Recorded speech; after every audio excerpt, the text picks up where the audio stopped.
আম তো অনেক খাওয়াই হচ্ছে, তো ভাবলাম আম দিয়ে আজকে একটুখানি মিষ্টি বানিয়ে নিই। তো দেখুন এখানে নিয়েছি নারকেল। নারকেল কোড়াতে আমার একদমই ভালো লাগে না, তাই কি করেছি, নারকেলটাকে তুলে কালো খোসাগুলোকে ফেলে দিয়ে এভাবে করে কুড়িয়ে নিয়েছি। মিঠির বাবা বাড়িতে থাকলে ওকেই বলতাম নারকেলটা কুড়িয়ে দিতে, কিন্তু এখন বাড়িতে নেই, তাই আমি এই যে মিক্সিতে নারকেলটাকে এভাবে করে কুড়িয়ে নিয়েছি। আমি এইভাবে মিক্সিতে নারকেল করে, তো নারকেলটা তো কোড়ানো হয়ে গেছে। এরপর এখানে আমি নিয়েছি হিমসাগর আম। তো আমি এখানে এই আমের দুটো সাইড নিলাম, আরও একটা আমের থেকে আমি একটা সাইড নিয়েছিলাম, মানে আমের আমি তিনটে সাইড নিয়েছিলাম, আটিটা আর নিইনি। তো আমটাকে এভাবে করে আমি আমের পাল্পটাকে বের করে নিচ্ছি, আর খোসা ছাড়ানোর ঝামেলায় গেলাম না, একবারে চামচে করে তুলে নিলাম। তো আমের তিনটে সাইড নিয়েছি, আর নারকেলটা একটা ছোটো সাইজের নারকেল ছিল। আর এখানে দিয়েছি কিছুটা গুঁড়ো দুধ, আর দিয়ে দিলাম পরিমাণ বুঝে চিনি। ব্যাস, সমস্ত উপকরণ পেস্ট করে নেওয়ার পর যে মিশ্রণটা তৈরি হলো, এই মিশ্রণটা না খেতে বেশ ভালো লাগছিল, কিন্তু এটাতে খেলে হবে না, এটা মিষ্টি বানাতে হবে। তো তার জন্য আমি যে কড়াইয়ে নিয়ে নিলাম। এরপর কড়াইটাকে গ্যাসে বসিয়ে দিয়ে খুন্তি দিয়ে অনবরত নাড়াচাড়া করতে করতে মিষ্টিটাকে পাক করে নিতে হবে।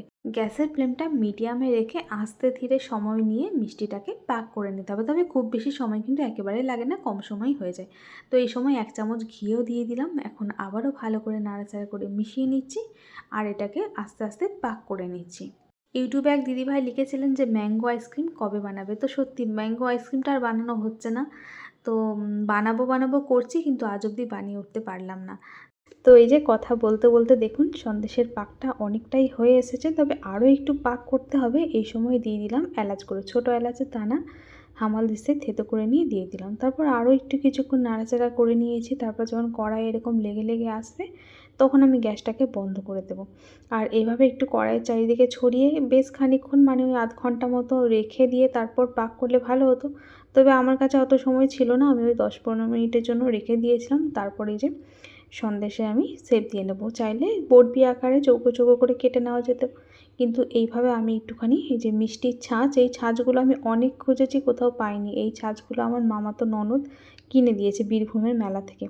তো এরকম কটা দিয়েছে দিদি ছাঁচ। তো এই যে সেখান থেকে একটা পছন্দসই ছাঁচ বেছে নিয়ে তার মধ্যে একটুখানি ঘি বুলিয়ে নিয়ে এইভাবে করে সন্দেশের শেপগুলো দিয়ে নিচ্ছি।